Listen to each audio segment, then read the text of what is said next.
주택법 보도록 하겠습니다. 준비됐나요?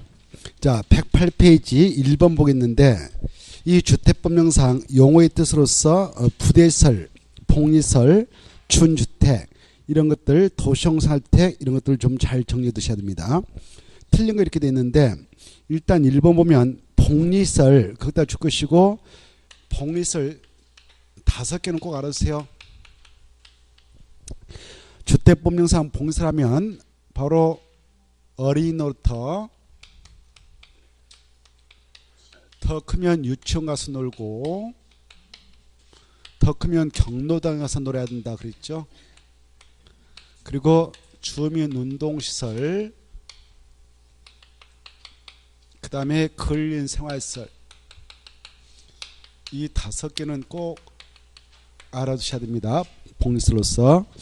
그 다음에 2번 부대설, 그것도 관리사무소하고 추가로 주차장,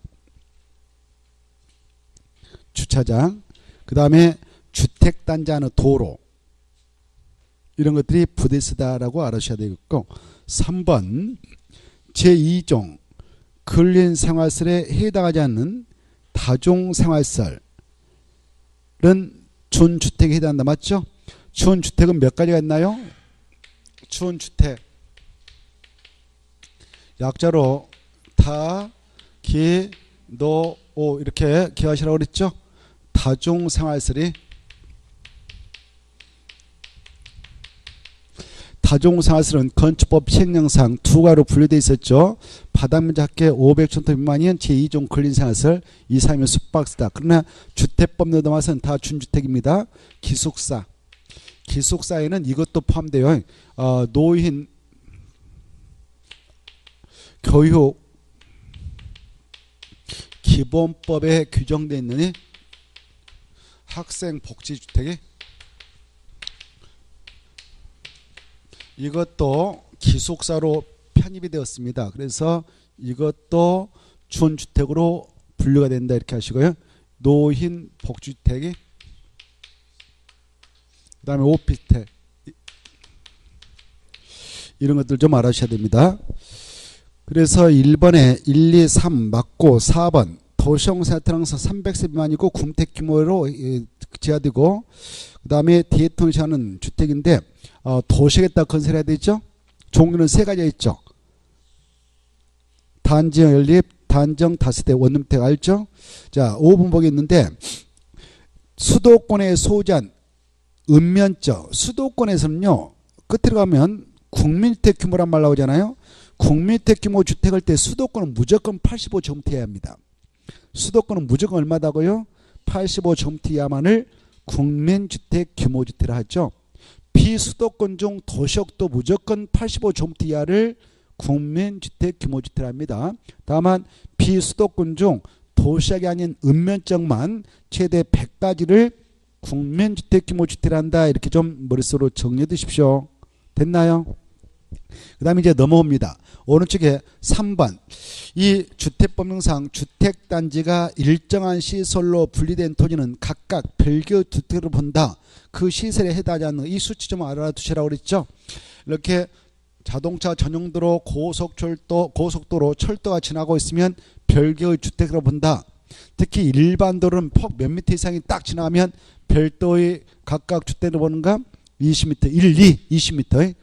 근데 20m 미만인 일반 도로가 지나가면 이 땅과 이 땅을 하나의 주택으로 보아도 되는 겁니다. 별개 주택으로 보지 않아요.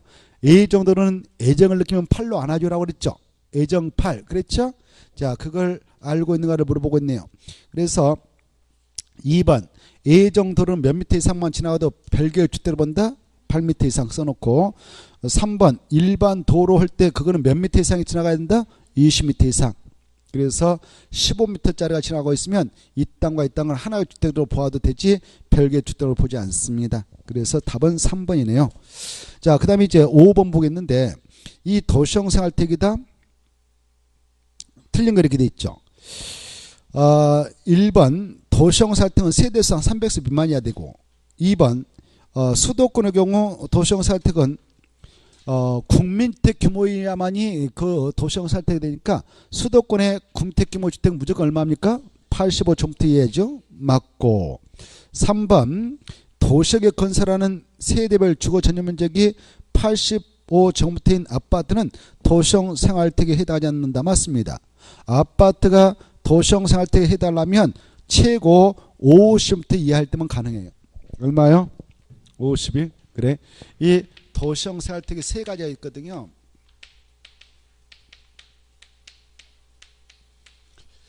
도시형 생활택이 되기 요건이 있죠. 요건은 바로 먼저 300세대 미만으로 만들 거. 그리고 국민주택 규모의 주택을 만들 거.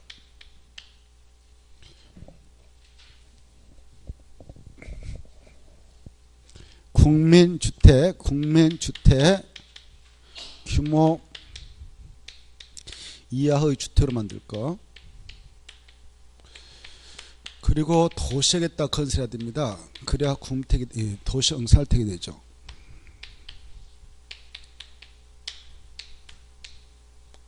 그리고 종류, 유형, 종류라고 하는데 유형이 세 가지 있잖아요.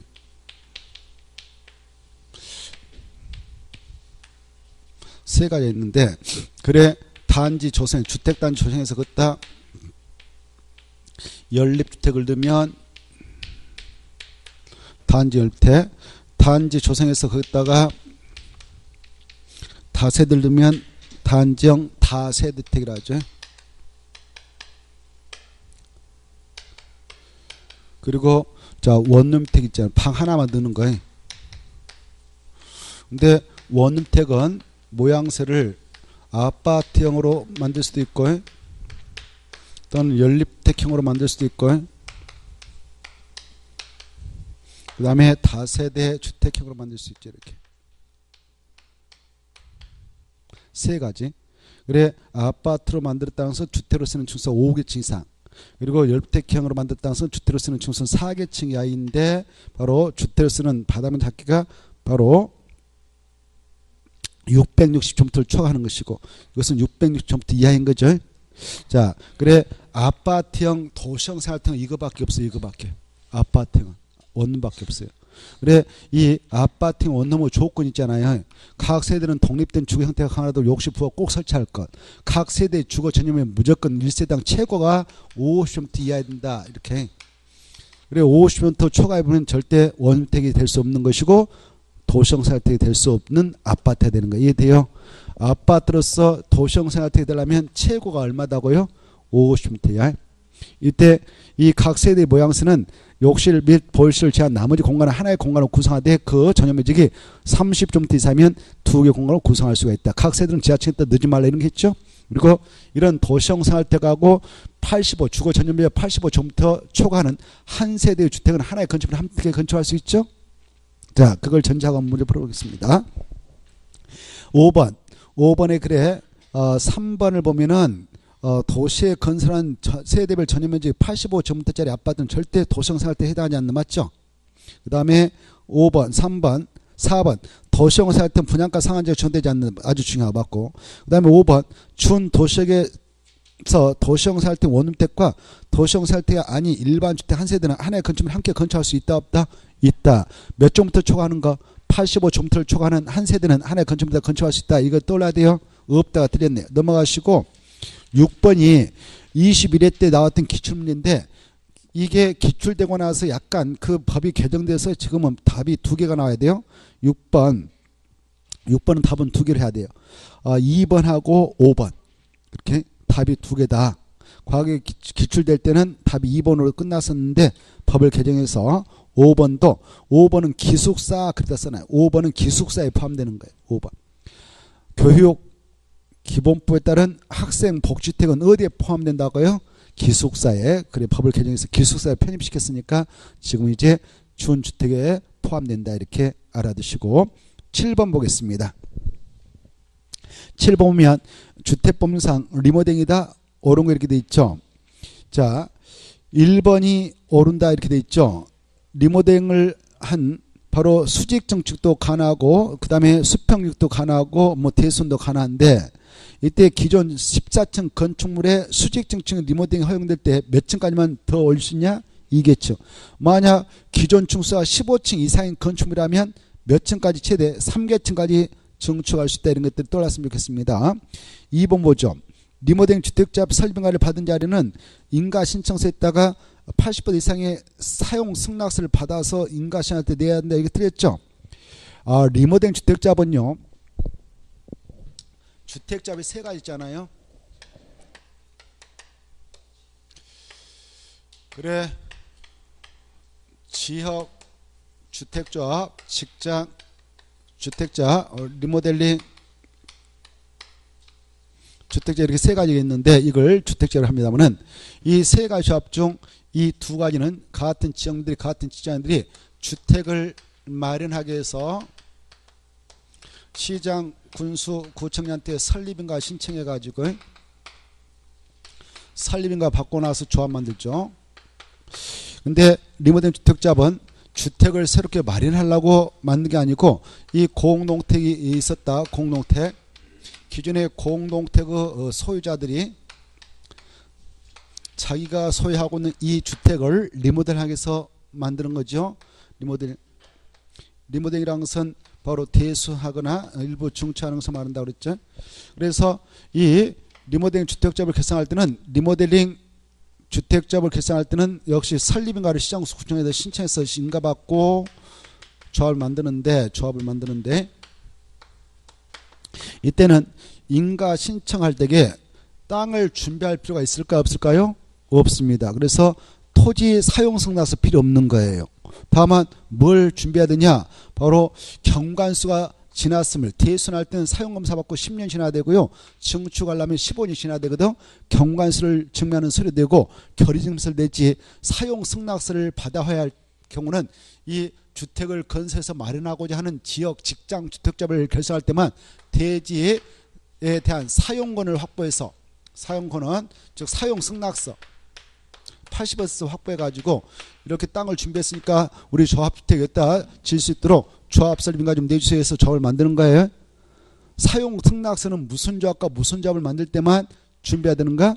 지역하고 직장 이렇게 알았어요. 리모델링 주택자 만들 때는 절대 토지 사용승낙서 준비할 필요 없다. 이게 중요해요. 알겠죠? 그리고 주택건설 그리고 말이죠. 지역 직장 주택집 결성할 때 주택건설 예정세대수의 50% 이상을 조합으로 모집해야 돼요. 주택건설 예정세대수의 주택건설 예정 세대수가 1000세대다. 1000세대면 그것의 50% 이상을 조합으로 모집해야 돼요.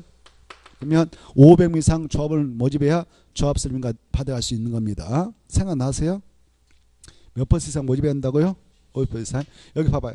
이 세 가지 조합 중 주택 건설 예정 세대수 때 건설이 나오면 지역하고 직장에 대해서만 적용되지 리모델링 주택자만 건설할 일 없습니다. 그래서 건설하고는 거리가 멀다. 이건 리모델 하려고 만든 것이다. 이렇게 하셔야 돼요.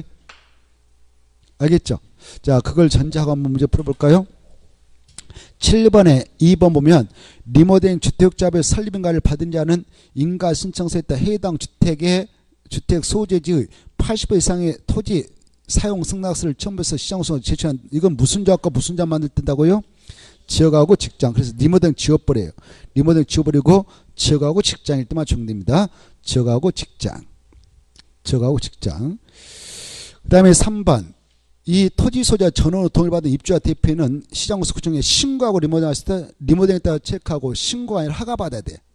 리모델링 할 때는 리모델링 허가받아야 됩니다. 허가권은 시장구청 맞습니다만은 신고가 틀렸습니다. 이때 리모델링을 추진할 수 있는 세력은 입주자 대표 측에서 할 수 있는데 입주자 대표 측에서 리모델링을 추진하려면 전원으로 동의가 있어야 됩니다. 한 명이라도 반대하면 허가 못 받아가요. 쉽지는 않겠죠.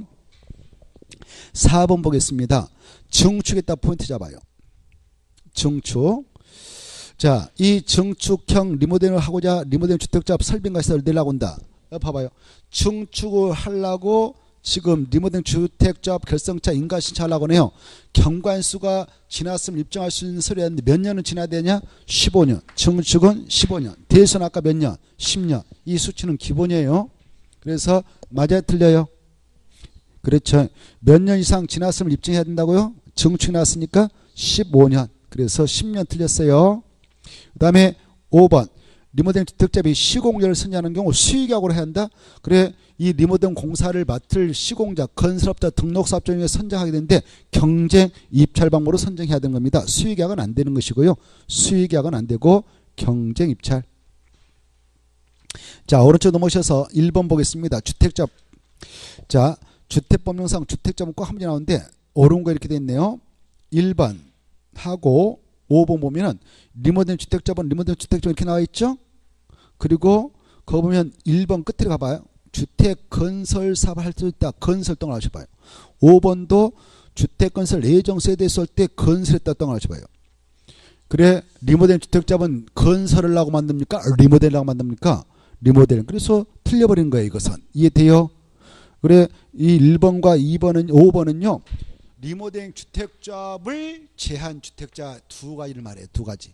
그래 1번과 5번은 리모델링 주택자본 은자를 지워버리고 을 제한 주택자. 이렇게 1번과 5번에서는 리모델링 주택자를 제한 주택자 그래야 돼. 리모델링 주택자를 제한 주택자는 지역하고 직장이에요. 이해돼요? 지역하고 직장만 등록사업자하고 공동으로 주택건설을 시행할 수 있는 것이고 5번 주택건설 예정세대수의 2분의 1 상을 바로 조합으로 모셔야 된다. 모집해야 된다. 아까 2분의 1을 수치를 지금 뭐라고 하냐면은 50에서 개정해서 같은 말로 써놔요. 2분의 1 주택건설 예정세대가 1000세대가 크면 1000세대 2분의 1이면 500명을 모집해야 된다 그 말입니까? 근데 아무리 적게 모집해도 20명 이상 모집해야 된다 이렇게 하셔요. 무슨 조합과 무슨 조합일 때만 적용된다. 지역하고 직장. 그래서 1번 5번은 틀린 것이고요. 수정해야 되겠습니다. 그 다음에 2번 등록사업자하고 공동으로 주택건설 사업하는 주택조합은 바로 국가한테 등록한다. 바로 등록사업자하고 공동으로 하는 지역 직장 주택조합은 별도로 등록할 필요 없습니다. 그러하더라도 공동사업체로 간주되니까 사업을 할 수 있죠. 하이한다 지워버리고 할 필요가 없다. 그렇죠. 할 필요가 없다. 그 다음에 3번 리모델링 주택조합 결성할 때 여기 리모델링 주택조합 결성할 때 이 세대 수에 15세밖에 안 된다. 그래도 리모델링 주택조합 결성할 수 있죠. 리모델링 주택조합을 결성할 때는 구성원수에 제한이 없습니다. 20명 이상에도 좋고 미만에도 리모델링 주택조합을 결성할 수 있는데 이때 결의증명서를 내야 리모델링 주택조합 설립인가 신청시 받아갈 수 있어요. 설립인가를. 이때 101동만 한 동만 리모델링 하려고 한다. 그러면 얼마의 결의가 있어야 되냐? 그 동의 구분수자의 의결권은 각 3분의 1 이상의 결의가 있어야 됩니다. 생각나세요? 그리고 전체적으로 리모델링한다. 주택단지 전체를 리모델링한다. 그때는 그 10동이 있다면 10동 전체 구분수자 및 의결권은 3분의 1 이상은 결의하고 각 동별 구분수자 및 의결권은 과반수의 결의만 있으면 되는 건데 이때 결의하지 않는 자가 있습니다. 반대파들 그네들 필요 없습니다. 아까 그런 결의 증명서 확보하고 이렇게 경관서 확보하고 나름 서류 준비해서 시장수 구청장한테 설명과 신청하면 인가 받고 조합 만들어져요. 인가 받은 리모델링 주택조합에서 결의에 찬성하지 않는 자들을 향해서 팔고 나가라 라고 매도 청구를 해버리면 되는 겁니다. 뭐 할 수 있다고요? 매도 청구할 수 있다 이렇게 하십시오. 그래서 마지막에 매도 청구를 할 수 있다. 3번 맞죠? 3 맞죠? 그 다음에 이제 4번 지금 볼까? 이 세 가지 조합 중 무슨 조합만 국민택을 공급받기 위해서도 만들 수 있는가? 직장만 그렇다. 직장 주택자본 두 가지 목적을 가지고 만들 수가 있습니다. 같은 직장에 근무하고 있는 근로자들이 주택을 새롭게 건설해서 사업계획서 받아 건설한 주택을 마련하고자 할 때도 만들 수 있지만 국민주택을 공급받기 위해서도 만들 수 있는 조합은 직장주택조합의 하나입니다. 그럴 때는 무주택자인 직장인만 가입할 수 있고요. 그때는 신고만 하면 됩니다. 관할 시장 군수 구청장한테 설립 신고하면 끝이고요. 인가도 필요 없습니다. 신고하고 설립했는데 그걸 변경할 때는 변경 신고, 해산할 때 해산 신고해야 되는 겁니다. 인가 받아 설립했다면 변경할 때 변경인가, 해산할 때 해산인가 받는다. 여기까지 하시고 그 다음에 자, 이 지역 주택조합을 결성할 때에 지역 조합원으로 가입할 수 있는 자격자가 있죠. 오늘 조합 설립인가를 신청한다면 그날을 기준으로 수속해서 그 지역에 계속적으로 6개월 이상 거주해왔던 지역 주민일 것, 그리고 주택을 하나도 소유하고 있지 않는 무주택자인 지역 주민이라든가 85종부터 이하인 주택 한 채를 가지고 있는 세대주인 지역민도 가입할 수 있다. 이런 것들이 머릿속에 스쳐 지나갔으면 좋겠네요. 자, 넘어가고 몇 번을 보면 되느냐. 바로 아까 그 수정했나요? 4번이 왜 틀린지 알죠? 1번에 4번. 인가가 아니라 신고. 자, 그 다음에 이제 넘어가서 4번 볼까요? 4번을 보기 전에 3번 지문 있잖아요. 3번 지문은 뭐 볼 것도 아닌데 3번에 4번을 지워버려요. 투기 관중에서 뭐라고 써졌죠? 그것 하고 저 밑에 문제 5번에 5번 그거 지문이 삭제됐거든. 법 개정을 통해서 없어져 버렸으니까 그걸 지워버렸어요. 최근에 삭제돼 버렸으니까. 그 다음에 이제 문제 4번 보겠습니다. 아까 했던 건데요. 주택법령상 인가에다 포인트 잡아. 인가 대상 행위가 아닌 거. 1번, 2번 다 인가예요. 인가. 4번도 인가. 5번도 인가. 근데 3번 봐봐요. 국민택 공급받기 위해서 만들 수 있는 조합은 직장이라고 그랬죠. 직장 주택자 만들 신고했습니다. 신고하고 설립했는데 해산합니다. 해산할 때도 해산 신고해야 되는 겁니다. 자, 그렇게 봐두시고 그 다음에 넘어오셔서 바로 6번 보겠습니다. 6번 보면 지역주택자입니다. 옳은 거 이렇게 됐네요.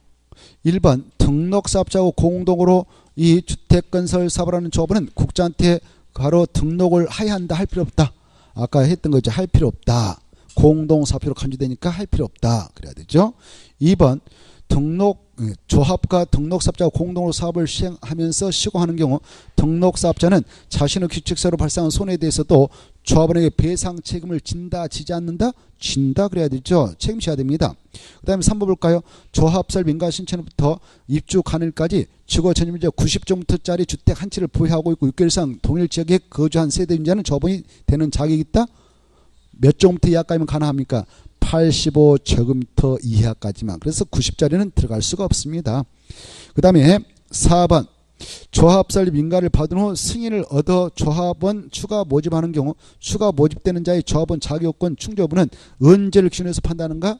그렇죠. 조합 설립 인가 신청일이 이때를 기준해서 조합원 자격권을 따져가지고 6개월 이상 계속 거주했던 지역주민인가, 주택을 소유하지 않고 있는 무주택 주민인가, 아니면 한 채 85제곱미터 이하를 가지고 있는 주민인가, 이걸 따져보는 겁니다. 5번도 중요하죠. 이 조합원 사망으로 인하여 조합원지를 상속받은 자는 무주택자야 된다. 틀렸습니다. 무주택자 이한다가 틀렸어요. 조합원 자격권을 필요로 하지 아니한다 이렇게 써놓으세요. 조합원 자격 요건을 필요로 하지 아니한다. 조합원 자격 요건을 필요로 하지 아니한다. 자, 여기 아까 지역 주택자 결성할 때 설립인가 신청함에 있어서 주택관에서 예정세대에서 50회 이상을 조합원으로 모집해라 그랬습니다. 1000세대를 건설할 예정인데 500을 모집하네요. 이 500명 조합원으로 들어갈 수 있는, 모집할 수 있는데 이때 조합원 자격권은 그 지역에 몇 개월 이상 계속 거주했던 친구가 돼요. 6개월이.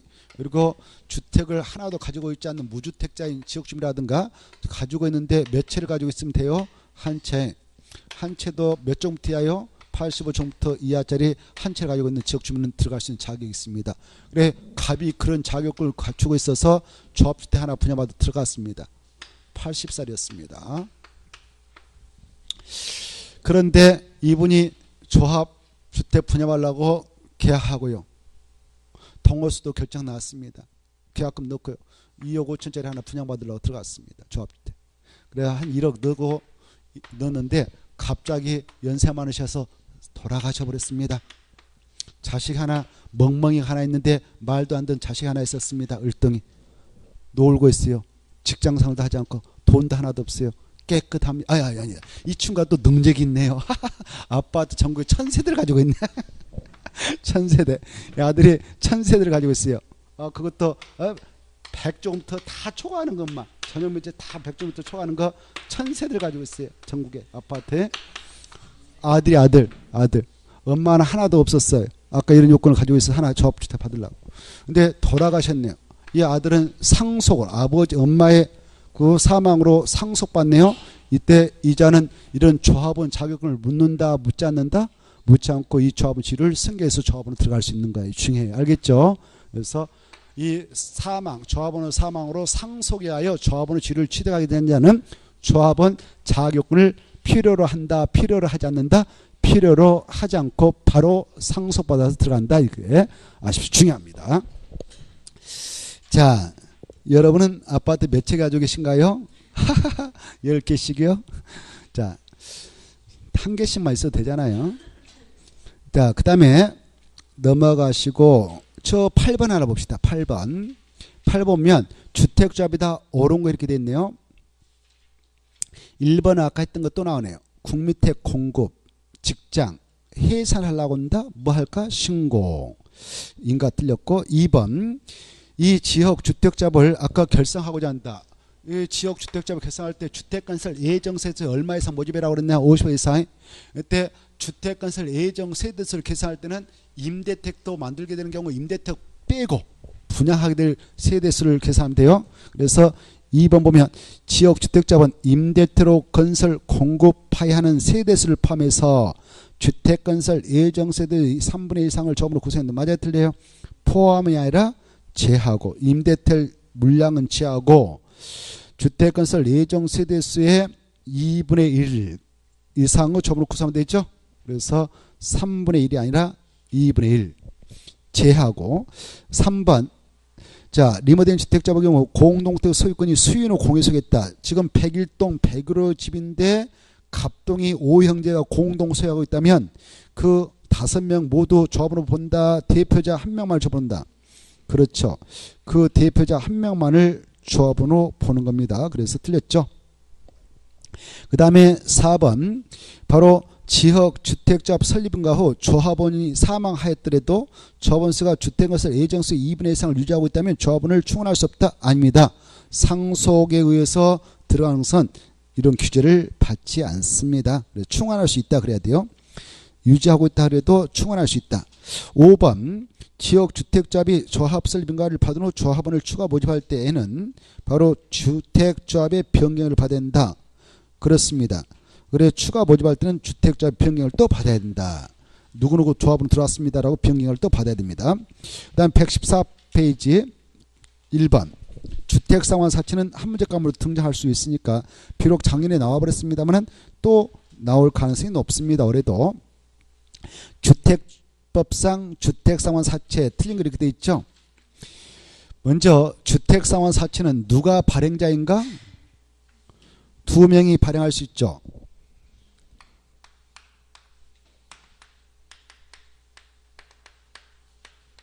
그래 이 사채는 회사채니까 회사인 공적회사하고 민간회사가 발행할 수 있지 않습니까? 공적회사로는 주공, 한국토지주택공사 그리고 민간업자인 등록사업자가 이렇게 발행할 수 있다. 근데 주공은 발행할 때 보증 받을 필요 있어 없어요? 없이 발행 가능하죠? 등록사업자는 보증을 꼭 받아야만이 발행할 수 있죠? 이런 차이점을 알아두셔야 돼요. 그리고 이 등록사업자는 보증을 받아야만 발행하지만 그 전에 일정 요건을 갖춘 등록사업자만 발행할 수 있죠. 법인 명의로 등록을 받았고 자본 5억 원 이상 있어야 되고 주택건설 실적이 최근 3년간 바로 연평균 300세 이상인 그런 실적 가지고 있는 업자로서 보증을 받을 때만 발행이 가능하다 이렇게 하시고 발행할 때는 기명증권으로만 발행합니다. 무기명증권 안 되죠. 그리고 할인 방법을 통해서 발행해도 되고 액면 금액을 그대로 받고 발행해도 됩니다. 이때 이 증권을 주택상환 사치를 발행하는 발행자들은 발행할 때 무조건 발행한 게 아니라 발행계획서 작성해서 승인받아야 되죠. 승인은 누구한테 받을까요? 국토교통부장한테 받죠. 승인은. 생각나죠? 자, 이때 이 주택상환 사치를 사갔던 사람이 갑이다. 그러면 값은 중도에 양도할 수 없고 해약할 수 없습니다만은 그러나 예외적으로 이 친구가 세대원 전원이 다른 행정으로 생업상, 금상, 질병치료자, 취약자 이사를 간다. 그때는 전원이 이사 갈 때는 중도에 양도가 가능하네요. 전원이 갈 때. 그리고 전원이 바로 회해 2년 이상 체류하고자 할 때도 양도가 가능하네요. 그리고 세대원 전원이 회해로 이민 갈 때도 다 가능하네요. 그리고 상속받은 주택으로 전원이 이전해 들어갈 때도 양도가 가능하죠. 그래 이제 이런 사유로 넘겨받았던 자는 바로 명의 변경을 확실히 해야 바로 제3자 발행자에 대항할 수 있는데 명예훼손 어떻게 해야 되냐? 이 사채를 발행했던 이 친구들한테 가서 사채 분배에 취득자의 생명과 주소를 기재하라고 기재하고 증권에도 취득자의 생명을 기재해놔야만이 대항력을 발동할 수 있지. 그렇지 않으면 대항력 없다 이렇게 하시고 등록사업자가 이 사채를 발행하고 나서 국장한테 등록을 말소당했다면 그 말소력은 이미 발행했던 사채에 효력을 미친다 미치지 않는다 미치지 않기 때문에 그것은 무효가 된 것이 아니라 그대로 유효하다 이렇게 하시고 그 다음에 이 주택상환사채 발행에 대해서는 이 주택법에 있는 내용을 우선 정의하는데 없으면 상법 중 사채 발행하는 규정을 준용한다 이렇게 좀 봐두십시오. 1번 보겠습니다. 틀린 것 3번이 틀렸다고 나왔잖아요. 등록사업자의 등록이 말소된 경우에는 그자가 발행한 사채 효력도 상실된다. 틀렸죠? 상실되지 않고 그대로 유효하다 그래야 되죠. 그래서 틀렸습니다. 나머지 맞습니다. 오른쪽도 보겠습니다. 오른쪽에 2번 보겠는데 주택법령상 가로 안에 들어갈 내용으로 옳게 연결된 거 이렇게 돼 있죠. 자, 이 주택법상 우리가 30호 이상인 단독택 한옥의 경우는 바로 50호 이상인 단독택을 건설하고 싶다. 그때는 주택법상 사업계획서 받아야 되죠. 공동택은 30세 이상, 대지는 1만 총대 이상인데 그때 사업계획 승인권자 관련해서 그 사업을 하게 되는 사업장을 가라고 있는 지자체한테 가서 받는 것이 일반적이지만 외주로 가서 국장한테 사업계획 승인을 받아야 하는 경우가 있죠. 국장한테. 그래 누가 그 사업을 하게 될 때는 국장한테 가냐? 꾹꾹이. 누구요? 꾹꾹이. 꾹꾹이는 국장한테 가서 사업계획 승인을 받는다 이렇게 하셔야 돼요. 꾹꾹이가 누굴까요? 국가가 사업을 한다. 한국토지주택공사가 사업주체가 되어서 사업을 한다. 아니면 국장이 딱 지정 고시한 적이 있다. 꾹꾹이가 나오면 국장한테 승인받는다. 이걸 알고 있는가를 출제했습니다.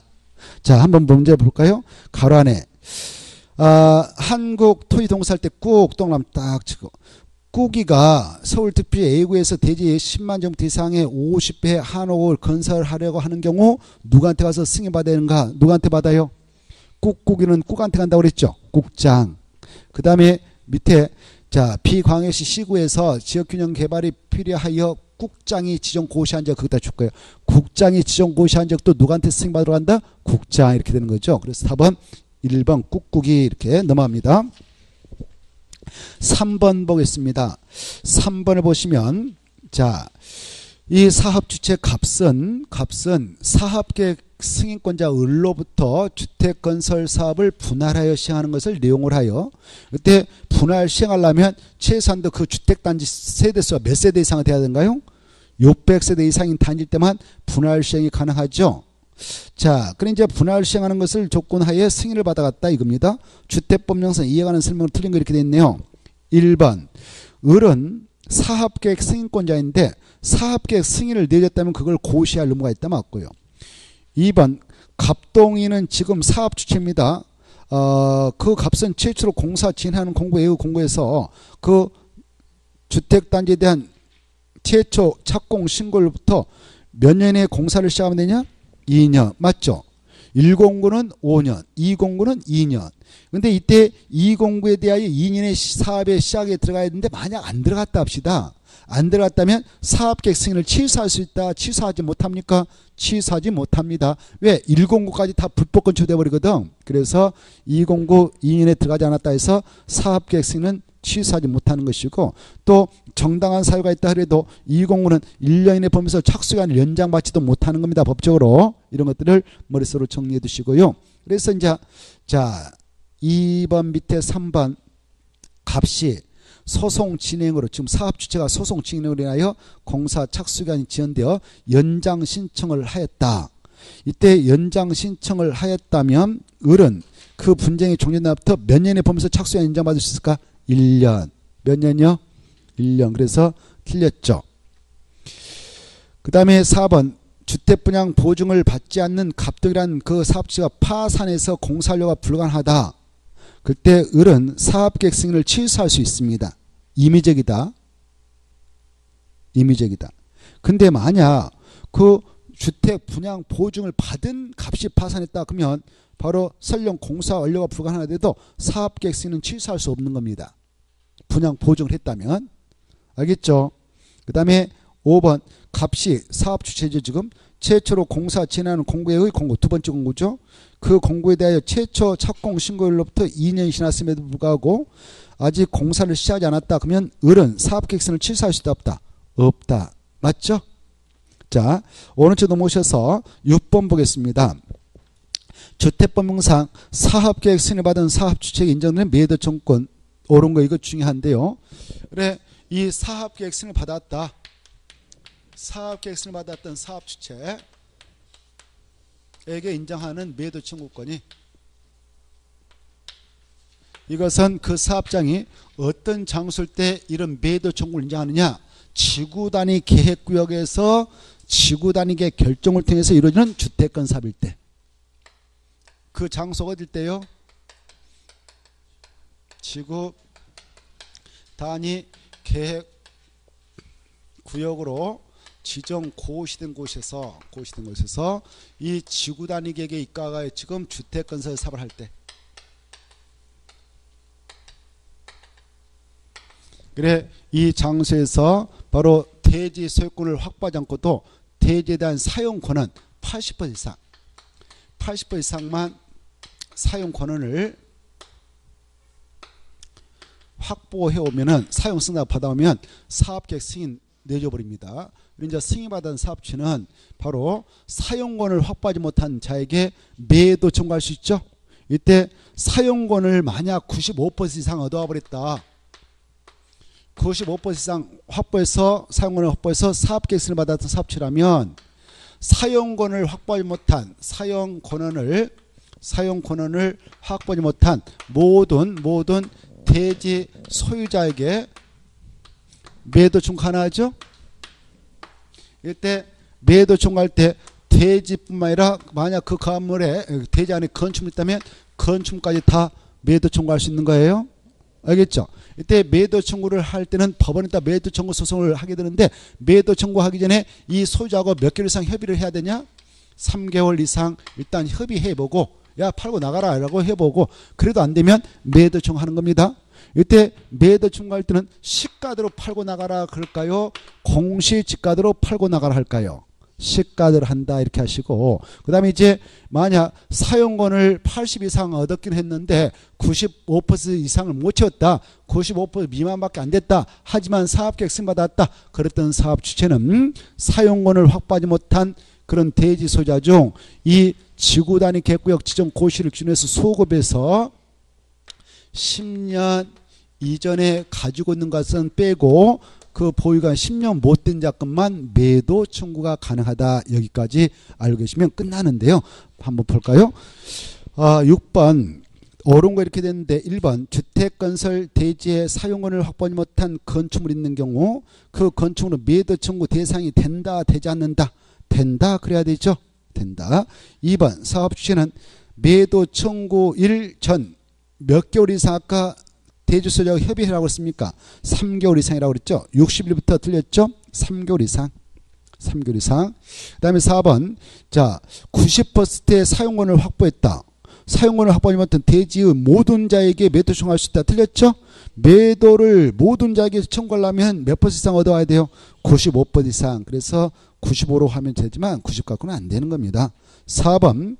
자, 그 80% 사용의 권한을 확보하고 사용권을 확보하지 못한 대지 소유자 중 지구단위계 결정 고시를 10년 이전에 대지 소유권을 취득해서 계속 보유하고 있는 자에는 매도 청구할 수 없죠? 맞습니다. 5번 아까 했습니다. 아까 리모델링 주택자 결정할 때 리모델링 계획에 찬성하지 않는 자에 그것은 매도 청구할 수 있다고 그랬죠? 없다가 틀렸네요. 자, 7번 보겠습니다. 7번도 보겠는데, 주택법령상 주택건설 용지 확보 및 매도 청구다. 옳은 거 이렇게 됐네요. 1번, 2번, 3번까지가 한 문구니까 한 문구로 잘 처리를 해서 엮어가지고 공부를 해 두셔야 됩니다. 자, 그래, 이 국가가 가지고 있는 땅 국유하고요, 지자체가 가지고 있는 땅 공유라는데, 그네들이 이렇게 땅을 가지고 있다. 이 땅을 어떤 용도로 쓰겠다는 사업자가 등장하면 그 자에게 우선 매각과 우선 임대를 법적으로 할 수 있는가, 그리고 그렇게 우선적으로 매수했던 친구, 임차받았던 친구는 그 목적 사업에 몇 년에 들어가야 된가? 2년에 들어가야 된다. 안 들어가면 다시 환매당하고 임대가 취소당할 수 있는데 어떤 용도로 쓰겠다 할 때만 이네들한테 우선 매각 임대가 법적으로 허용되는가? 이 국가 지자체 땅을 구입해 가지고 국민주택이 아니라 국민주택 규모주택을 50% 이상 건설을 좀 해보려는 사업자가 등장했다. 아니면 조합주택을 건설해 보려는 사업자가 등장했다. 그리고 이런 주택 건설에 따른 대의를 조성하는 사업자가 등장하면 그 자에게 우선 매각이 가능하다. 이렇게 알아주십시오. 그래서 1번 보면 40이 아니라 얼마가 나와야 될까요? 50. 2번은 맞습니다. 3번은 1년이 아니라 2년이 되는 것이고요. 그리고 마지막에 하야한다 아니라 할 수 있다가 돼야 되는 것이고요.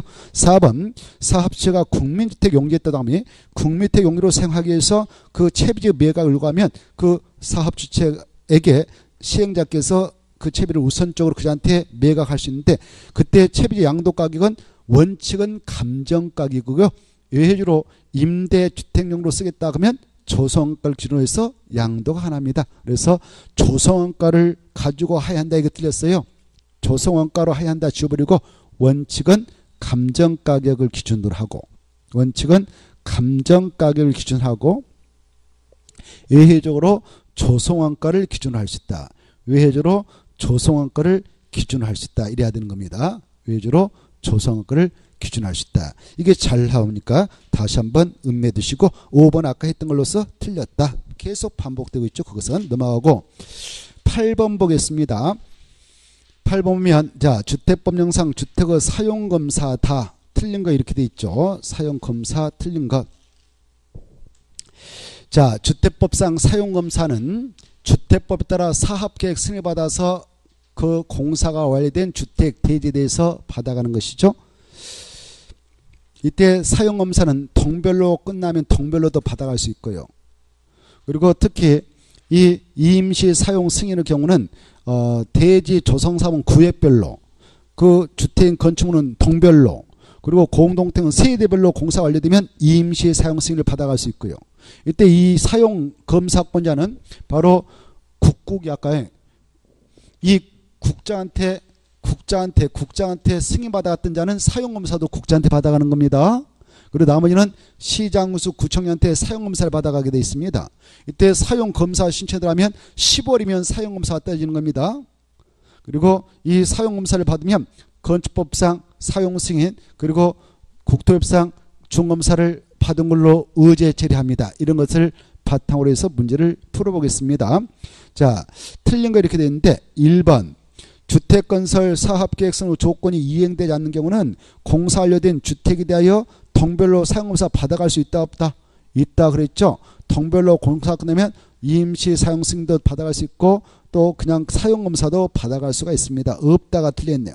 나머지 읽어보시고 4번 수치 꼭 읽어보시고 5번 공동택은 세대별로 임시 사용 승인을 할 수 있다. 아주 잘 나오니까 봐두시고 오른쪽에 넘어갑니다. 1번 주택법령상 주택 공급과 관련하여 금지되는 공급 질서 교란 행위 거기다 줄거 봐요.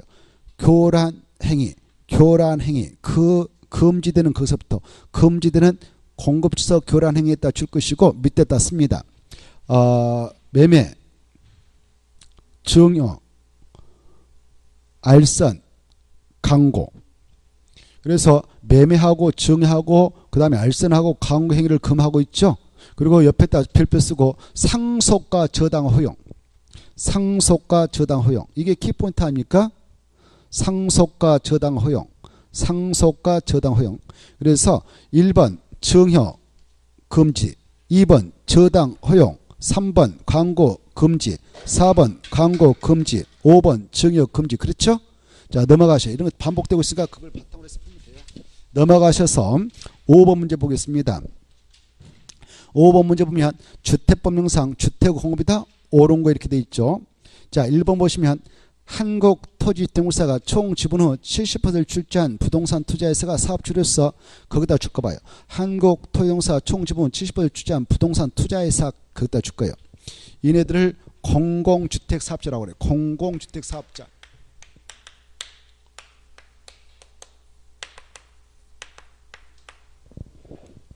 그래 공공주택사업자는 바로 국가도 지방자치단체도 한국토지공사 지방공사도 포함되고요. 거기 나오는 그 친구도 포함되는 거예요. 그래 국가 약자로 국지고 하면 대부분 걸려요. 뭐 하면요? 국지고. 국가 지방자치단체 한국토지공사 지방공사도 공공주택사업체에 들어가고 이자들이 단독 또는 공동으로 출자해서 만든 부동산 투자회사였는데 이네들이 출자했던 총 지분이 50을 초과해서 만든 부동산 투자회사가 있다면 그 친구도 공공주택사업자로 분류가 됩니다. 이런 공공주택사업자가요. 공공주택사업자가 주택법상 입주자를 모집하려고 한다. 입주자란 뜻은 공동도 소유자가 될 사람들을 말해요. 이 공동도 소유자가 될 사람이 입주자를 모집할 때는 바로 시장, 군수, 구청장한테 승인을 받을 필요가 없습니다. 그리고 복리스린 아파트, 상가, 유치원 건물 복리스로 입주자를 모집할 때는 신고할 필요가 없습니다. 공공주택사업자가 아닌 민간사업자 할 때만 입주자 모집 시 시장, 군수, 구청장한테 입주자 모집 승인을 받아야 되고 복리스는 입주자 모집 신고를 해야 되는데 공공주택사업자에게는 승인, 신고를 요하지 않는다. 이걸 이해해서 꼭 알아주세요. 그래서 1번 질문 맞을까요? 틀릴까요? 틀렸죠. 승인 받는다 안 받는다? 안 받는다. 중요합니다. 이해를 잘 해두셔야 되겠고 그 다음에 2번 그 관광특구에다 포인트 잡고 관광특구에서 층수가 50층 이상이나 높이가 150m 이상인 공동택 아파트는 분양가 상한제를 적용받지 않습니다. 그래서 적용된다가 틀렸죠. 몇 층 이상이거나요? 50층 이상이나 높이 몇 미터? 150m. 둘 중 하나만 충족되면 분양가 상한제를 적용받지 않습니다. 그래서 적용된다가 틀렸을 거요. 틀렸죠? 이해돼요? 자, 그래 틀렸고 3번 시도사는 마지막에 분양가 상한제 적용료로 지정할 수 있다. 그다 포인트. 분양가 상한제 적용료로 지정할 수 있다. 그다 포인트 잡고 국장만 하는 거예요. 국장만. 분양가 상한제 적용 지역이다라고 정할 수 있는 자는 누구만 할 수 있다고요? 국장. 그래서 시도사가 틀렸습니다.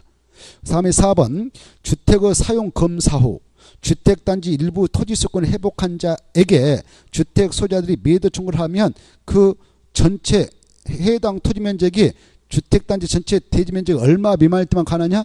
5% 미만. 아주 중요해요. 작년에 이게 신설됐는데 맞습니다. 5번 사업주체가 투기 과일주기에서 건설 공부하는 입주로 선정된 지위는 매매하거나 상속할 수 없다. 매매하거나 증여할 수 없다. 그래야 돼. 상속 틀렸어. 상속을 지워버리고 증여할 수 없다. 매매하거나 뭐 할 수 없다고요? 증여할 수 없다. 없다 해놓고 다만 상속은 허용된다. 이렇게 써놔요. 다만 상속은 허용된다.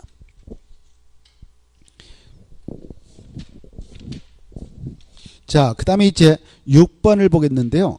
주택법령상 기억년에 들어갈 내용으로 옳은 거 박스 안에서 주택조합에다 포인트 딱 잡아요. 핵심 용어거든. 주택조합. 그래 이 사업 주체가 지금 주택조합이다. 그럴 때 바로 입주 예정자의 동의 없이 그 주택이라든가 대지에 대하여 바로 저당권, 가등기 담보권 뭐 이런 것들을 설정하지 못하고 제한받는데 그 기간 언제부터 언제까지 입주 예정자의 동의 없이 그런 저당권 등을 설정을 못하도록 기재받느냐. 주택조합은 사업계획 승인 신청 일류부터 그 다음에 입주 예정자가 주택 대지에 대한 소유권 이득을 신청할 수 있는 날 이후 60일까지 기간 동안 주택조합이란 말이 키포인트예요.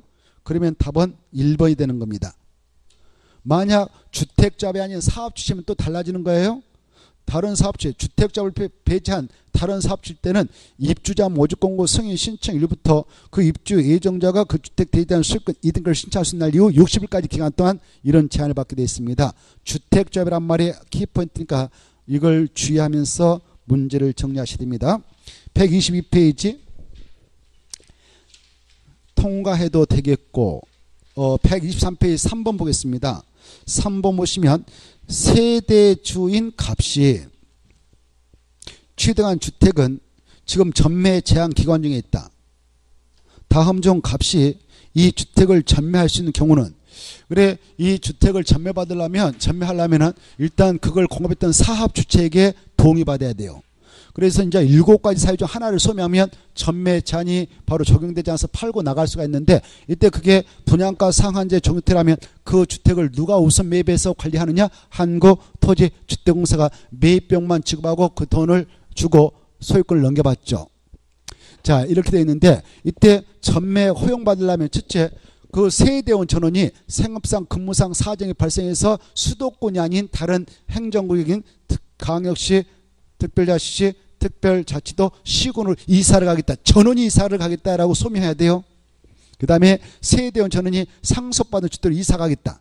세대원 전원이 저 해외에 2년 이상 체류하겠다. 그리고 해외에 이주하겠다. 그럴 때는 가능하죠. 전원이 가야 돼요. 그리고 상속받은 주택으로 전원 이사 갈 때, 그리고 이혼으로 인하여 배우자에게 증여할 때, 이혼이 아니라 그냥 이혼으로 소유권 아예 줘볼 때, 재산분할 청구권 들어왔을 때요. 그래 이혼으로 배우자한테 줄 때는 허용되는 겁니다. 이혼을 소명해야 되겠죠. 그리고 배우자에게 일부 증여할 때, 뭐 할 때게요? 일부 증여. 자, 그래 그걸 좀 생각하면서 들어가면 되겠는데, 전매할 수 있는 경우는 몇 번일 것 같아요? 1번은 왜 안 될까? 서울특별시는 수도권이죠. 수도권으로 이사 갈 때는 안 되죠. 그래서 1번은 안 된 것이고, 2번은 왜 안 될까요? 어디 보자. 일부가 갔네요. 전부가 안 갔죠. 그래서 일부만 갔으니까 안 되고, 3번도 1년 6개월 갖고는 안 되고 2년 이상 체류해야 되니까 틀렸고 전매 안 되고, 4번은요 일부만 체류하고 일부만 해외로 갔으니까 전원이 가야 되는데 틀렸고 전매 안 돼요. 5번 값이 그 주택의 일부를 배우자한테 증여할 때는 되죠. 4번 보겠습니다. 똑같은 문제인데, 전매 행위 제한을 받는 주택임에도 불구하고 전매가 허용되는 경우에 해당하는 것은 이렇게 돼 있죠. 1번은 근무상 사정으로 세대원 일부가 수도권 이사하는데 이거 안 되죠. 수도권 외효적으로 이사 가야 되죠. 세대원 전원이. 2번은 왜 안 될까요? 2년간이었는데 1년은 안 돼요. 3번은 되네요. 이혼으로 배우자한테 준다. 돼요. 일부만 회해로 이정한다. 이건 전부 가야 되죠. 일부는 안 되고요. 5번도 일부는 안 되고 전부 가야 되죠. 자, 넘어가시고 7번 보겠습니다. 7번 보시면 주택법령상 투기 관리구다. 옳은 거 이렇게 돼 있는데, 1번은요 이 지정권자가 국장과 시도사가 계십니다. 이때 국장이 지정하고 해제할 때는 시장군수 구청장과 협의한다. 틀렸습니다. 시장군수 구청장과 협의한다. 이게 틀렸는데, 시도사의 의견을 들어야 한다. 그래야 돼요. 시도사 의견을 들어야 한다. 국장이 지정하고 해제할 때는 시도사 의견을 들어야 된다. 그래야 됩니다. 그래 틀린 것이고요. 2번요. 투기과열지구 지정 후 주택가격이 안정되어서 지정사유가 없어진 경우 해당 지역에 거주하는 법령이자는 소유의 토지 소유자는, 그거 틀렸어요. 해당 지역의 시장군수 구청장이 거주하는 토지 등 소유자는 지워버려요. 거주하는 토지 소유자는 다 지워버리고 시장군수 구청장이 시도사에게 해제를 요청할 수 있는 것이죠. 그래서 틀렸습니다. 3번은요. 1년마다 국장은 재검토해서 유지 여부를 결정합니다. 맞습니다. 이것은. 4번 투기과열지구에서 주택의 입주로 선정된 지위에 전매 제한을 받는 경우 상속은 허용되니까 제하고 권리변 등을 수반하는 일체행인 매매 증여를 금하고 있습니다. 그래서 포함이 틀렸어. 상속은 되거든. 무엇은 된다고요? 상속은 제하고 권리변 등을 수반하는 모든 행위, 뭐 매매 증여는 안 되는 겁니다. 상속은 되고요. 그 다음에 5번 투기과열지구에서 입주로 선정된 지위는 이혼으로 배우자에게 이전이 불가피하다고 사업자한테 동의받으면 배우자에게 전매할 수 있죠? 없다가 틀렸네요. 있다. 그래야 되죠. 자, 오른쪽에 1번 하나 보죠. 1번 보면은 주택법령상 주택의 공급가 분양가격 등이다. 옳은 거 이렇게 돼 있죠. 1번 이 분양가 상한제 적용택의 분양가격은 두 가지로 구성됩니다. 땅값하고 건축비, 택지비하고 건축비로 구성됩니다. 맞습니다. 2번 아까 했던 건데요. 한국토지통사 이거거든. 공공주택 사업자거든요. 이자가 입주자 모집할 때 승인 받는다 안 받는다? 안 받는다 그랬죠. 3번 사업자가 봉해서다 포인트 잡고 봉해서 입주를 모집할 때는 승인 받는다 신고한다? 신고. 봉해서는 신고. 다만 신고로 수정하시고 공공주택 사업자는 신고도 필요 없다 이렇게 써요. 공공주택 사업자는 신고도 필요 없다. 공공주택 사업자가 아닌 사업주일 때만 봉해서 입주자 모집할 때 신고하는 겁니다. 4번 사업주체가 공공택지에서 공급하는 분양가 상한제 적용택에 대하여 입주 모집 승인을 받았을 때는 분양가격을 공시할 의무가 있습니다. 그래서 할 필요가 없다 아니라 하야 한다 의무사항이고요. 5번 아까 했던 것이죠. 관광특구에서 건설 공부하는 높이 150m 이상인 공동택, 그때 아파트가 되겠는데 이것은 분양가 상한제를 적용받는다 받지 않는다? 받지 않는다. 그래야 되죠. 넘어가시고 그 다음에 127페이지로 갑니다. 농지법 몇 개만 풀고 마치겠는데 1번 보겠습니다. 농지법령상 농업에 종사하는 개인으로서 농업인에 해당하지 않는 것. 농업인의 자격권을 좀 수치가 많이 나옵니다만 수치는 내와두시는 게 좋아요. 1000종부터 이상인 농지에다 농작물을 경작하고 있는 자, 다양성을 지배하고 있는 자도 농업이 되고요. 그리고 농지에 330종부터 이상의 버섯재배사, 작물재배사 이런 시설 농업을 하고 있는 자도 농업이 되고요. 1년 중 농업에 며칠 이상 종사하는 자도 농업이 되는가? 90일 이상. 축산업은 1년 중 며칠 이상 종사하면 되는가? 120일 이상. 대가축은 몇 도 사용하면 됩니까? 2도. 중가축은 10도. 소가축은 100도. 그 다음에 가금을 1천수, 꿀벌은 10군 사용하면 농업이 된다. 이런 것들이 탁탁 떨어져야 되죠. 농업 경영을 통한 농산물 연간 판매액이 얼마 이상이 됩니까? 120만 원 이상인 자. 이런 것들이 머릿속에서 지나가야 공부가 됐다. 이렇게 할 수가 있는 거죠. 그래서 이제 3번이 틀렸다. 80만 원 농업인이 아닌 거죠. 얼마 이상이 돼야 된다고요? 120만 원 이상. 너무 쉽게 나왔잖아요. 이런 것은 뭐 암기사항이죠. 넘어가요. 넘어가서 보면 작년에도 또 나놓고 4번 보겠습니다. 4번. 문제 4번 보면 농지법상 농취증을 발급받지 않고 농지를 취득할 수 있는 경우에 해당하지 않는 것. 상당히 말을 꺼놨네요. 그럼 무슨 말이에요? 농취증을 발급받아야 농지를 취득할 수 있다 이거 아닙니까? 그렇죠? 바로 2번만 농취증을 발급받아야 됩니다. 2번 찾나요? 신고란 말이 중요해요. 신고한 자가 그 신고 마친 농지를 취득할 때는 농취증을 필요로 합니다. 농지용 허가를 받은 농지를 취득할 때도 역시 농취증 필요합니다. 알겠나요? 생각나요? 안 나요? 농취증을 발급받는 경우 딱 9가지로 압축해 놓으면 좋아요. 농취증을 발급받아야 하는 경우 9가지. 9가지가 하나도 떠오르지 않으면 공부 열심히 해야 되는 것이죠. 9가지가 아니라 8가지로 생각하면 되겠네. 자, 봐보세요. 농지 취득 시 농취증 농지 취득 자격 농취증 발급을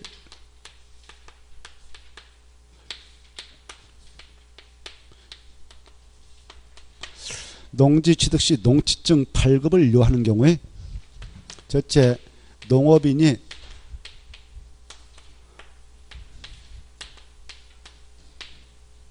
농업 경영 목적으로 농지 취득 시 이때는 농취증 발급을 요하는 겁니다. 두 번째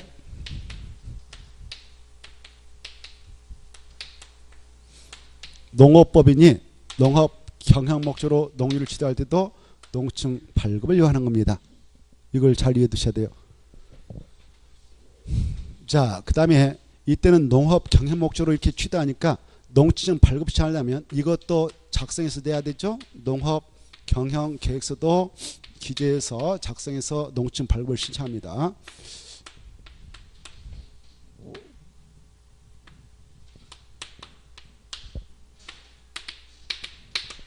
이때 농업 경영 계획서 작성할 때 적어야 할 내용 3가지 떠올라야 돼요. 알죠? 취득하는 농지 면적이 하나, 그 다음에 노동력 확보 방안, 노동력 확보 방안, 그리고 농업 기계 장비 시설 확보 방안 생각해야 되고요. 3번 농지 소유자가 또 다른 농지 할 때는 소유하고 농지 이용 실태 이런 거 떠올랐으면 좋겠습니다. 그 다음에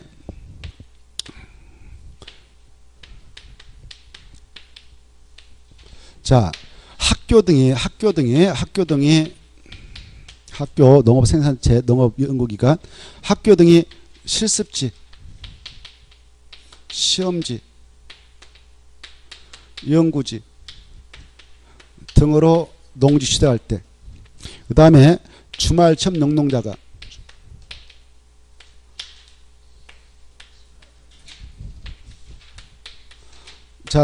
농지 취득할 때. 그 다음에 바로 농지 전용 허가, 농지 전용 신고를 한 자가 그 농지 취득할 때. 그 다음에 농지 개발 사업 지구 안의 농지 1,500제곱미터 미만으로 농지 취득 시. 그 다음에 바로 농업진흥지역 밖에 있는 농지로서 농업진흥지역 밖의 농지로서 그 최상단부터 최하단까지 평균 경사율이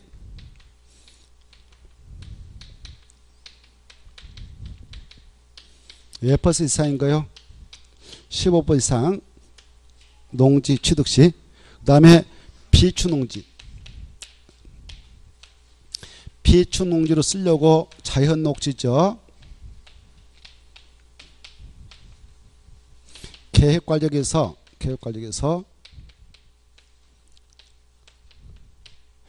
바로 누가 농지 취할 때? 한국토지주택공사가.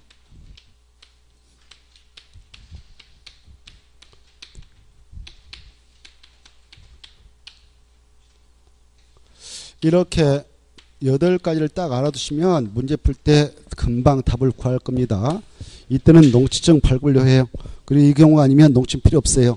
이렇게 딱 가닥을 쳐버리세요. 그래서 2번만 농지증을 발급받아야 되고 1번, 3번, 4번, 5번은 농지증 필요 없습니다. 5번 보겠습니다. 농업 경영세에 포함될 내용 꼭 읽어두세요. 기억하고 그 다음에 바로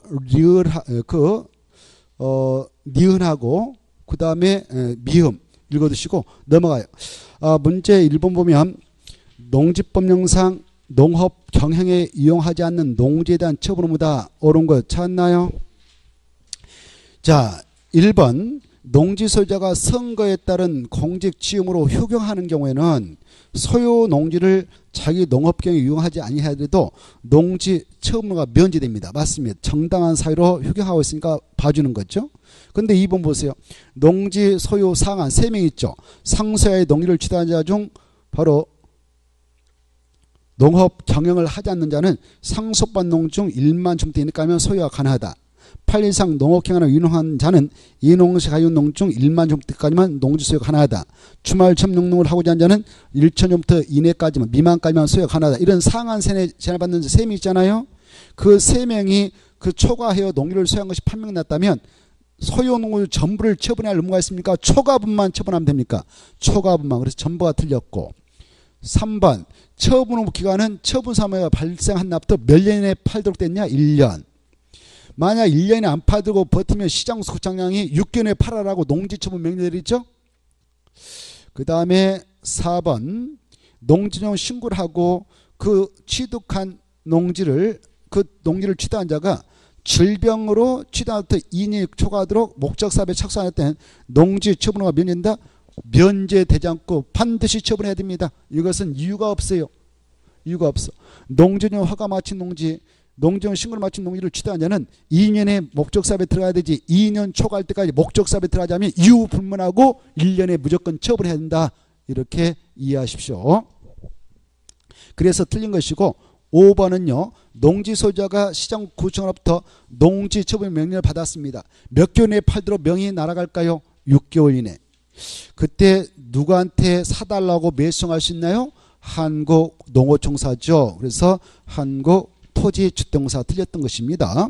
자, 오른쪽 3번을 보겠습니다. 3번 보시면 주택법령상 농지의 대립경작 임대차다. 틀린 거 이렇게 돼 있죠? 자, 틀린 거 이렇게 됐는데 너무 쉬우니까 5번만 볼까요? 자기의 농업경을 위해 농지를 소유하는 자는 주말 점농농을 하려는 자에게 임대하는 것을 업으로 한 자에게 자기의 농지를 임대할 수 있습니다. 없다가 틀렸어요. 이거 지문 읽어보시고요. 넘어가셔서 2번 보겠습니다. 농지법령상 농업진흥지구 지정과 운영 잘 정리해 두셔야 됩니다. 먼저 1번이 틀렸는데요. 마지막에 농업진흥지구 정한다 포인트 잡고 누가 정합니까? 시도사 정하죠. 그래서 틀린 것입니다. 농림축산식품장이 틀렸어요. 농림축산식품장은 시도사가 지정을 해 나가게 될 때 승인을 내주는 승인권자다 그래요. 뭐다고요? 승인권자. 누가 지정권자냐? 시도사다. 이렇게 정확하게 알아주셔야 됩니다. 그래서 1번 틀린 것이고요. 나머지는 맞습니다. 특히 그 4번 좀 볼까요? 4번 보면 농업진흥지구 지정은 녹, 간, 농, 자 안에 있는 농지에다 지정하는데요. 다만 어느 지역에 있는 녹지정은 지정 대상에서 제하니까 지정할 수 없냐? 특별시. 근데 광역시 녹지역이라든가 특별자치시, 특별자도 시군의 녹지역은 지정할 수 있습니다. 자, 오른쪽 넘어오셔서 4번 보겠습니다. 농지법령상 농지용 허가를 반드시 취소해야 하는 경우는 딱 하나밖에 없어요. 하나밖에다. 한 개뿐이면 그렇게 써놔버려요. 한 개뿐이다. 이렇게. 몇 개밖에 없다고요? 한 개뿐이다. 그게 뭐냐? 4번입니다. 허가받은 자가 공사 중지 조치명을 내렸는데 그걸 또 위반했어. 그때는 반드시 취소해야 되고 1번은 2번은 3번은 5번은 취소할 수 있다. 임의적이에요. 특히 1번을 특히 줘야 돼요. 거짓 부정함으로 허가를 받아갔으니 판명을 했다 하더라도 농지용 허가를 취소해야 된다. 그럼 틀려요. 근데 이거하고 헷갈려서는 안 되는 게 있습니다. 이 정비법상 정비사업 전문업자, 주택법상 등록사업자는 이런 방법으로 등록을 받아갔음이 들통나면 반드시 등록을 말소 취소해야 됩니다. 그것다 써놓으세요. 자, 4번 옆에다 써드릴게요. 주택법상 등록사업자, 도시 및 주거환경정비법, 도시정비법상 정비사업 전문업자,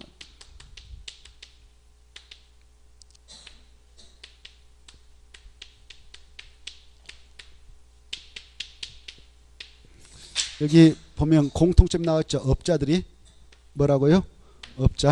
업자가 바로 주택법상 국장한테 거짓말 쳐가지고 등록 받아왔어요.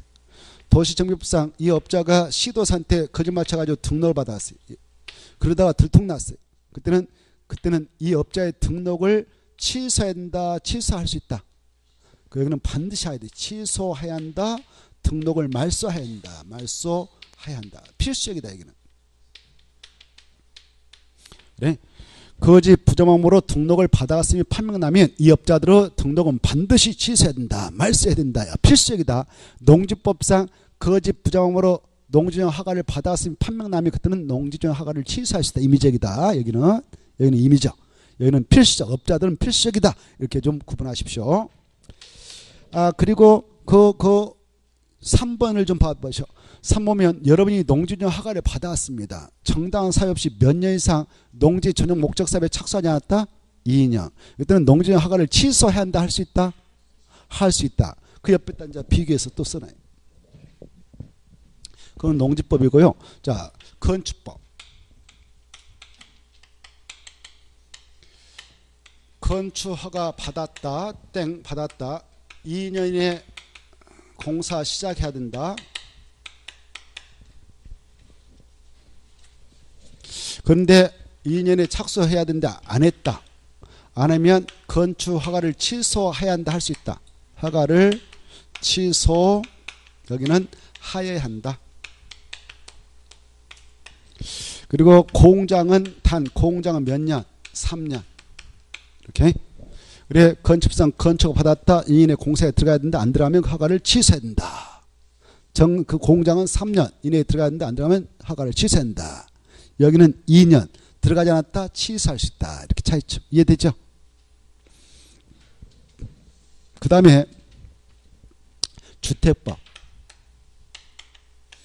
주택법상 사업계획 승인 받았다. 사업계획 승인 받았다. 전체로 받았다. 전체적으로. 공급별로 받았다. 그래, 전체적으로 받았다. 몇 년에 사업에 착수해야 된다. 사업 시작해야 된다. 사업 시작 5년이. 근데 안 들어갔다. 그럼 여기는 사업계획 승인을 취소한다 할 수 있다. 승인을 취소할 수 있다. 생각나요? 이렇게. 그 다음에 자, 공고별로 했다면 최초 공고. 최초 공고는 몇 년에 들어가야 된다? 5년. 안 들어갔다? 취소해야 한다 할 수 있다. 할 수 있다. 2공고. 최초 공고가 아니라 2공고. 1공고 외의 다음 공고. 이는 몇 년에 들어가야 한다? 최초 공고 착공시간부터 2년에.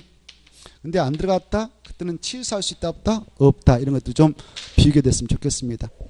자, 넘어가고 그 다음에 5번 보겠어. 농지보존 부담금을 내할자 그따 딱 체크해요. 농지보존 부담금을 내할자 그따 딱 체크고 농지 전용자에게만 적용. 농지 전용자에게만 적용. 그래서 내할자가 아닌 자 그러면 전용이 안 들어가면 낼 필요가 없어. 1번 전용 찾아서 떠나면 2번 전용, 3번 전용, 4번 전용, 5번 전용 없죠. 그래서 5번은 낸다 안 낸다? 안 낸다. 아주 중요해. 그 다음에 넘어가셔서 7번 하나 볼까요? 7번 보시면 농지법상 가로 안에 알맞은 것을 나열한 것을 이렇게 돼 있죠. 찾았죠. 자, 유효농지를 대리 경작하는 경우 대리 경작자는 수확량의 몇 퍼센트를 그 사용료로 지급해야 되는가? 10%. 그 다음에 농업법인이라고 하는 것은 영농조합법인가 마지막에 농업회사번을 말하는데 이때 농업회사번을 설립하려면 업무 집행관을 갖는 자 중 농업인을 얼마 이상 모셔야 되는가? 3분의 1. 그 다음에 8번 보겠습니다. 농지법령상 농지의 전용이다 옳은 거 이렇게 돼 있죠. 옳은 건데 1번 농업진흥적 밖에 있는 농지에다가 마을회관 부지로 전용할 때는 신고하면 됩니다. 그래서 허가가 틀렸어요. 신고, 허가가 아니라 신고하면 된다. 신고는 시장구청장한테 하는 겁니다. 2번 보죠. 2번 또 나왔네요. 농지전용 허가를 받은 자가 조업 정지 명령을 위반했다. 그때는 허가를 취소할 수 해야 한다.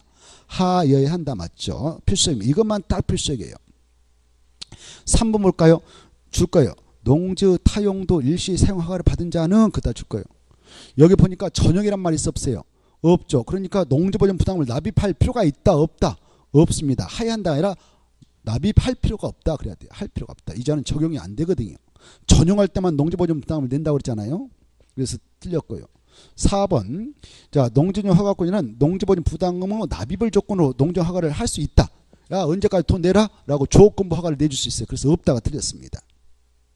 5번 해당 농지에서 허용되는 주목적 사업을 위하여 현장 사무소를 설치하는 용도로 농지를 일시 사용하는 자는 시장구청장한테 농지 타용도 일시 사용 허가를 받아야 됩니다. 신고해야 안 돼요.